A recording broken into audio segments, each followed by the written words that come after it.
안녕하세요. 가슴편안내과의 이경진 원장입니다.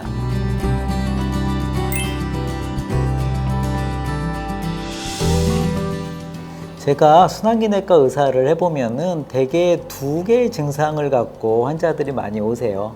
하나는 가슴 통증, 하나는 가슴 두근거림입니다. 그리고 환자들이 제일 관심이 있는 거는 사실 가슴 통증이죠. 왜냐하면은 가슴 통증은 꼭 심장병 아니고도 다양한 원인에서 사실 훨씬 두근거림보다 경험을 할 수 있는 그런 경우가 많기 때문이거든요. 협심증이라는 거는 사실 심장에 피를 공급하는 혈관의 문제이기 때문에 대개는 연세가 좀 드신 분들, 또 여러 가지 질환이 있는 분들이 많이 이제 생기는 병이거든요.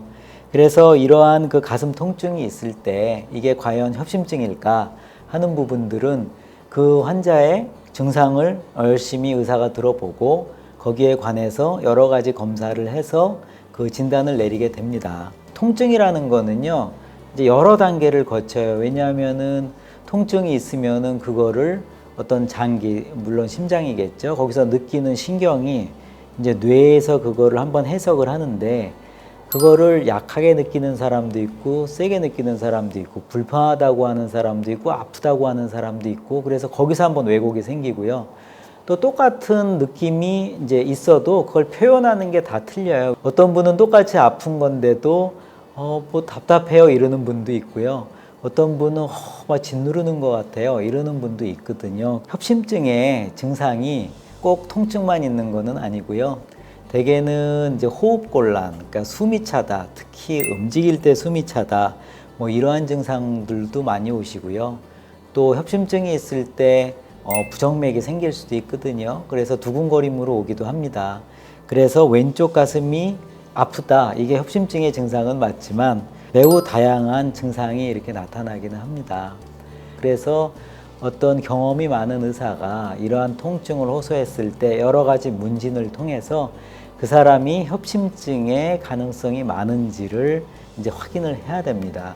그리고 물론 다른 가능성도 있기 때문에 그거를 객관적으로 이렇게 확인을 하는 작업을 하거든요. 그게 여러 가지 검사가 되겠습니다. 그래서 꼭 드리고 싶은 말씀은요, 요즘 여러 인터넷을 보시고 증상만 갖고 자꾸만 판단을 하셔서 실제 아닌 분들인데도 병원을 오시는 일도 많고 그런 경우가 있어서요.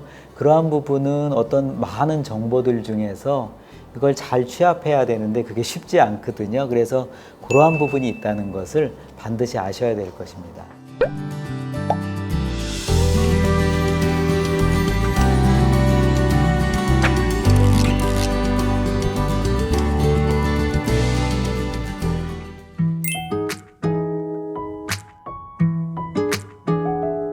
이제 저희 병원에 오시는 이제 여러분들이 하시는 말씀이 물론 연세가 좀 드신 분들이죠.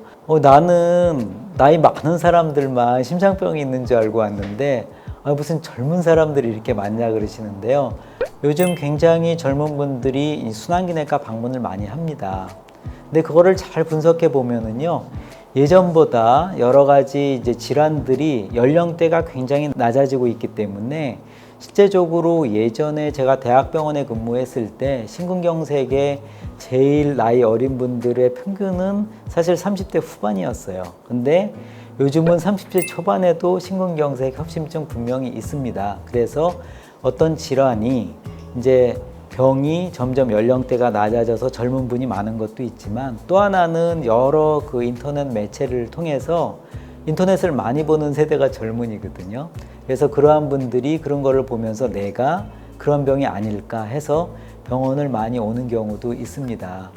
이게 꼭 환자분한테 적용되는 그런 부분들은 아니지만 의사들도 나이가 젊다고 협심증이 아니다 이렇게 생각하지 않고 요즘은 좀 더 적극적으로 여러 검사들을 하는 추세기는 합니다.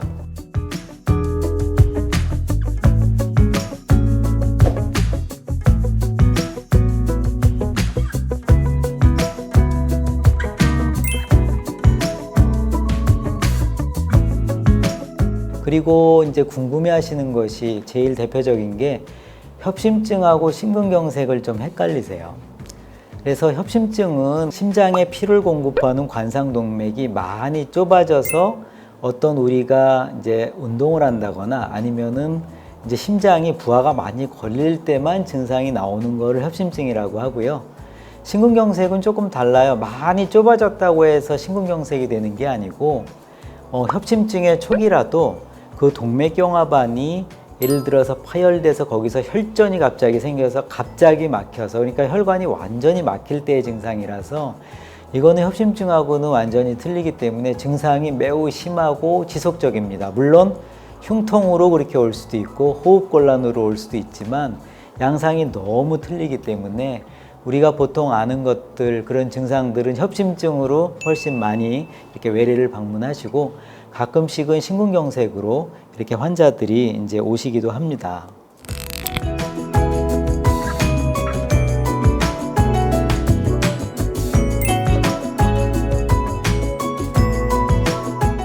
저희 가슴 편한 내과는요, 그 흉통이 있는 분들이 많이 방문을 하시고 있고요. 아까 말씀드렸듯이 흉통은요, 제일 중요한 게 환자의 증상을 의사가 세심하게 들어보는 겁니다. 그리고 듣기만 하는 것이 아니고 여러 기법을 통해서 그 환자가 가진 특징이 어떠한 것인가를 오래된 경험과 또 이제 여러 지식을 동원해서 최대한으로 그런 증상들이 어떤 부분이겠다 하는 거를 생각을 해야 되고요. 무조건 검사를 다 하는 게 아니고 그러한 것을 한 다음에 이분한테 제일 맞는 검사는 어떤 것인가, 이런 거를 이제 시행을 하는 겁니다. 환자들이 이렇게 나는 협심증이고 뭐 이런 것들이 의심돼서 왔는데 왜 초음파만 안 해요? 아니면 왜 혈관조영술이나 이런 거를 바로 안 해요? 이렇게 이야기를 하시는데요. 사실 심장 혈관에 대한 검사를 직접적으로 할 만한 환자들의 어떤 비율은 사실 많지는 않고요. 또한 그런 검사들은 매우 복잡하거든요. 그래서 기본적인 혈액 검사를 통해서 다른 질환 때문에 흉통이 있는 부분은 없는지, 그 사람이 당뇨라든지 어떤 신장 질환이라든지 이런 게 있어서 흉통이 생기는 건 아닌지, 이런 혈액 검사도 필요하고요. 기본적인 엑스레이 심전도에서 답이 나오는 경우도 많이 있거든요. 그래서 엑스레이 심전도 혹은 동맥경화도 검사를 통해서 이 사람의 위험도가 굉장히 많은 분이다, 아니면 이분은 별로 위험도가 없는 분이다, 이러한 거를 판단하는 것은 매우 중요합니다. 그래야지 그 이후에 여러 시간과 비용이 드는 검사를 하게 됐을 때 명분이 있는 거거든요. 물론 거기서 제일 중요한 거는 심장 초음파로 심장에 어떤 흉통을 일으킬 수 있는 협심증 말고 다른 증상들, 대개는 판막 질환도 흉통을 일으킬 수 있고요.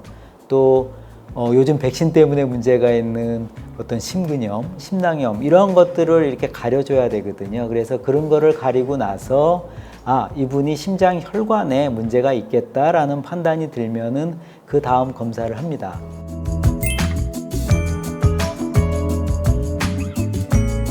저희는 딴 병원이랑은 틀리게 이제 운동부와 심초음파를 이제 시행을 하고 있는데요. 대개 환자들이 나는 증상이 있을 때 이렇게 와야 되는지 알고 참다가 병원에 왔어요, 이런 분들이 있지만 그거는 예전 얘기고요. 요즘은 환자들을 그런 상태로 어떤 부하를 건다거나 아니면 직접적으로 혈관을 보고 이렇게 검사하는 방법이 많이 있습니다. 운동부하 검사라는 거는 심장이 부하를 줘서 심장은 대개 70% 이상 좁아졌을 때, 그리고 심장이 많이 이렇게 부하가 걸렸을 때 증상이 나타나는 거거든요. 많이 좁아져 있어도 되게 가만히 있을 때는요, 피가 부족하기는 하지만 가기는 갑니다. 그럼 증상이 없어요.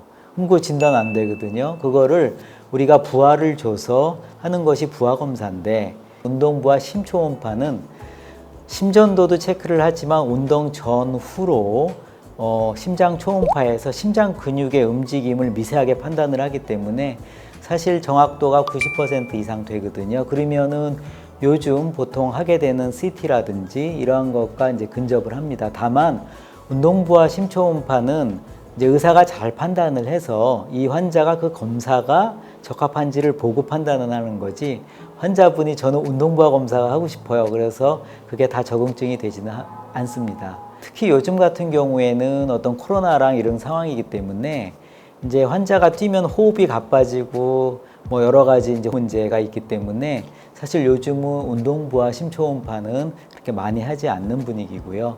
물론 이러한 상황이 지나가면은 사실은 제일 환자한테는 도움이 되는 검사일 수 있습니다.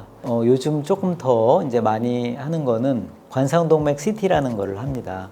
관상동맥 CT는 심장의 혈관을 직접적으로 50%가 좁아졌는지 70%가 좁아졌는지를 보는 거라서 매우 정확하다고 할 수는 있지만 검사의 특성상 또 어떤 그 조영제가 지나가는 길을 보고 그걸 혈관이라고 우리가 생각하는 거기 때문에 어떤 혈류의 변화에 따라서 실제적으로 병이 없는데 심하게 나오는 경우도 있거든요. 하지만 그러한 CT도 매우 정확한 검사고 진단율은 90% 이상 됩니다.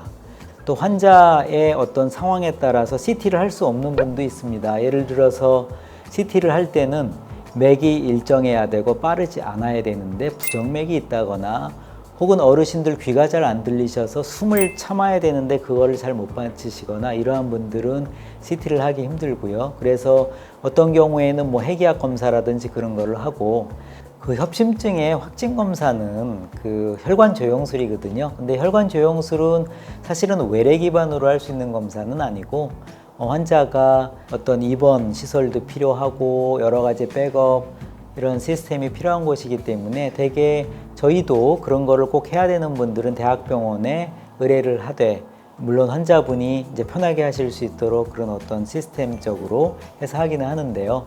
그러한 그 혈관 조영술은 사실 몸 안에다가 카테타라고 기구를 넣고 하는 시술이거든요.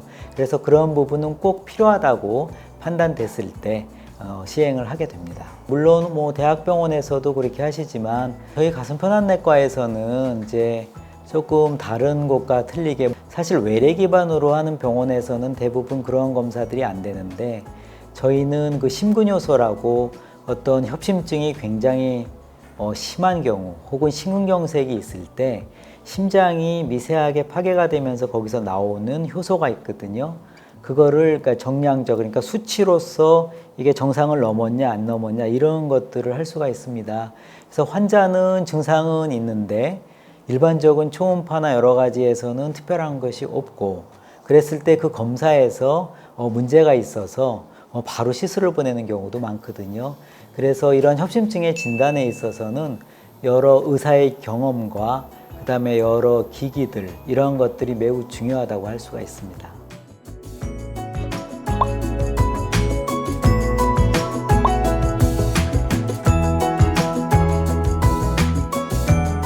지금까지 가슴편환내과 원장 이경진이었습니다. 감사합니다.